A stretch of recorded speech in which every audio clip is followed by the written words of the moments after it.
Hello friends, Allahabad high court आर के लिए जो है PYQ डिस्कस करेंगे। तो ये तीसरा वीडियो है और तीसरा टॉपिक है जो कि है वैदिक सभ्यता से संबंधित। इसके पहले जो है हमने सिंधु सभ्यता और पाषाण काल पढ़ चुके हैं हम लोग। तो अब वैदिक सभ्यता से जो भी रिलेटेड इससे क्वेश्चन आए हुए हैं उनको देखते हैं। तो जो वैदिक काल है वो दो भाग में है। एक तो है आपका ऋग्वैदिक काल, एक आपका है ऋग्वैदिक काल, उसके बाद दूसरा आता है आपका उत्तर वैदिक काल। ठीक है, तो जो ऋग्वैदिक काल है उसमें जैसे कि एक मानक अगर माने तो जैसे लोह की खोज होती है तो ऋग्वैदिक काल के बाद जो है और उत्तर वैदिक काल स्टार्ट हो रहे। तो ये लोहे की खोज होना स्टार्ट हो गई थी जब आर्यों का आगमन होता है। और उसके बाद वो ऋग्वैदिक काल, क्योंकि आर्य जो है वो बेसिकली जो आते हैं तो उनका जो पेशा होता है वो अस्थायी जीवन जीते थे। तो उनका जो पेशा होता था वो पशुपालन होता था। ठीक है, और आर्यों के जो आगमन से रिलेटेड सबकी थ्योरीज अलग अलग हैं कि जो है वो कहीं से आए थे। कोई कहता है जो है मैक्स मूलर और बाल गंगाधर तिलक, ऐसे बहुत सारे विद्वानों ने अपनी थ्योरी दी हुई है कि वो कोई कहता है कि जो वो ध्रुव से आए थे, उत्तरी ध्रुव से आए थे। कोई कहता है जो कि वो मिडिल ईस्ट से रिलेटेड थे। तो ऐसे बहुत सारे थ्योरीज हैं। मोस्टली माना जाता है कि आर्य जो है वो मिडिल ईस्ट वगैरह एरिया से आए थे। तो बेसिकली उनका जो पेशा था वो पशुपालन था। वो उनका जो प्रिय पशु था वो घोड़ा होता था। वो एक जगह से दूसरे जगह जाने के लिए घोड़ा का यूज़ करते थे।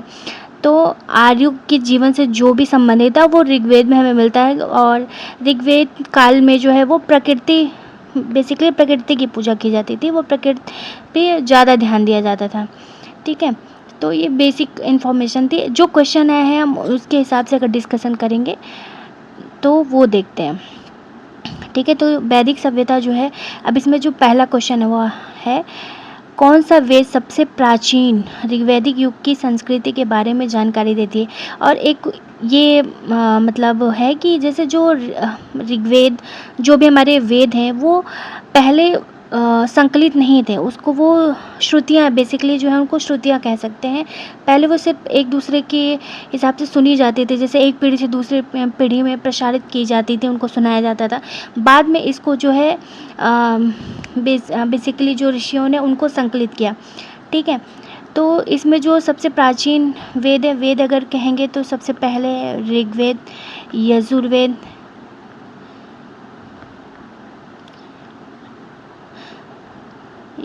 सामवेद, अथर्ववेद।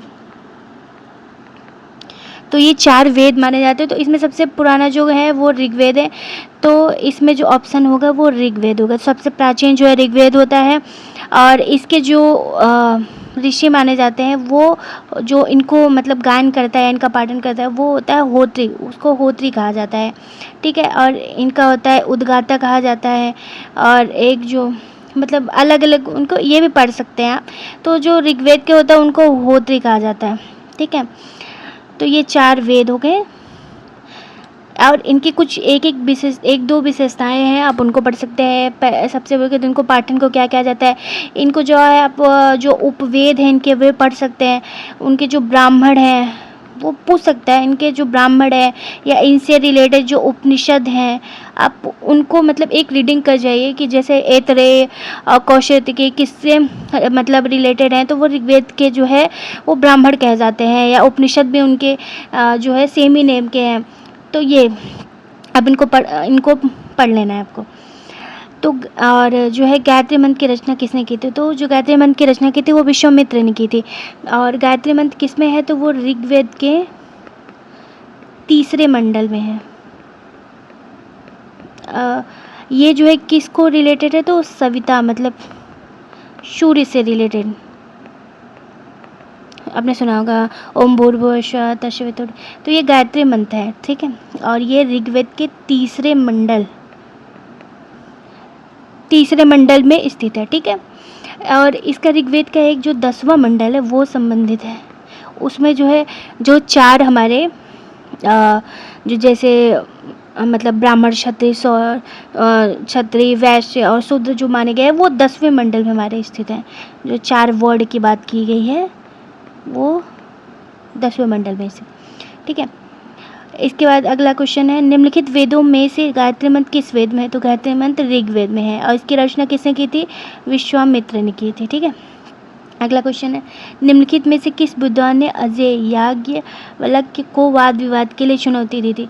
तो जो याज्ञवल्क्य को चुनौती दी थी वो गार्गी इन्होंने दी थी। याज्ञवल्क्य और गार्गी संवाद आपने सुना होगा, गार्गी संवाद। तो ये इसमें जो है इन्होंने वाद विवाद के लिए इन्हें चुनौती दी थी, ठीक है।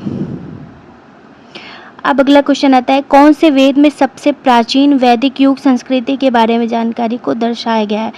तो जो सबसे प्राचीन वैदिक युग संस्कृति है वो ऋग्वेद में ही दर्शाया गया है कि लोग उस समय यज्ञ करते थे, प्रकृति की पूजा करते थे, उनका धार्मिक जीवन कैसा था, उनका सामाजिक जीवन कैसा था, उनका आर्थिक जीवन कैसा था, ये सब जो है वेदों से हमें जानकारी मिलती है। और सबसे प्राचीन जो वेद है, सबसे प्राचीन समाज के बारे में अगर हमें आर्यों के बारे में पता चलता है तो वो ऋग्वेद से। पुराणों की संख्या कितनी है? तो पुराणों की संख्या 18 है। और पुराण जैसे कि उसके बाद में जो वेद है उनके बाद में जो है पुराण आते हैं, तो उनकी संख्या जो है वो 18 है, ठीक है। इसमें जो सबसे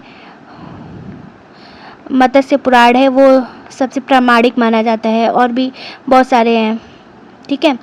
जैसे वायु पुराण हो गया, और इसके वो किससे रिलेटेड है, गरुड़ पुराण हो गया, ये सब जो है इम्पोर्टेंट है, ठीक है। भारत में ध्वनि विज्ञान पर प्राचीनतम ग्रंथ का नाम बताओ? तो ये है प्रतिशाख्य है, जो ध्वनि विज्ञान फोनेटिक्स पर सबसे प्राचीनतम ग्रंथ है प्रतिशाख्य।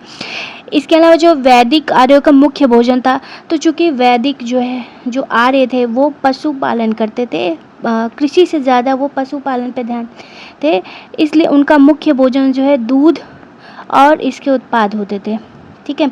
पशुपालन करते थे तो उनसे जो है उनके जो प्रोडक्ट थे वो उनका प्रिय भोजन हुआ करता था।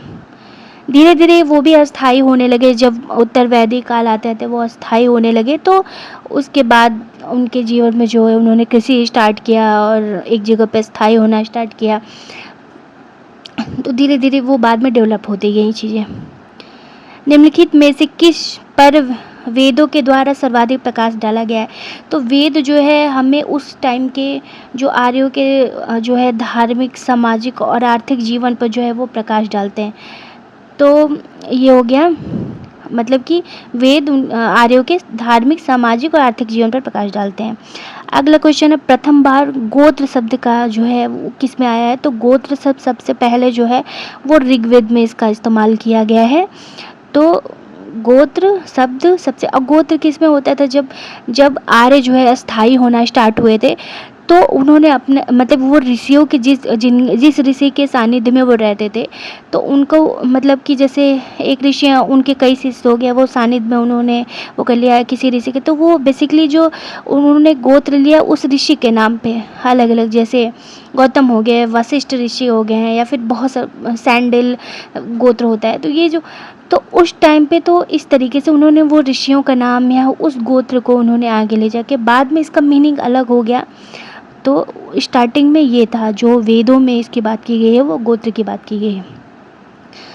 तो उपनिषद, उसके बाद जो है उपनिषद आते हैं, तो उपनिषद जो है वो दर्शन पर आधारित होते हैं, ठीक है।